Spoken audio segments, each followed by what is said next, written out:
lamb mashbush, my own version. Diba? Yan. So, lamb ngayon. Dati kasi ang ginagawa ko sa lamb, yung ibang recipe. So, ayan, nagsisimula na si Inday. Nagigisa na ako. So, na-fry ko na yung lamb. So, ano yan? Ribs, parts ng lamb. This is my first time lamb mashbush in Bahrain, my own version. So, cooking time sa low fire na yan. Ayun, malapit na matapos si Inday sa kanyang lamb mashbush. Okay.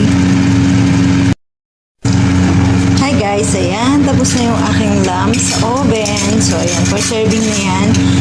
Waiting lang para itatap sa rice. And then, papakita ko naman sa inyo ang lunch ng aking madam. Yan. Ang broccoli with beef. So, later pa kasi para hindi ma-overcook. So, 10 minutes before ng serving ko, iluluto yan. Dahil madali lang. So, ito na ang brown rice niya. Okay.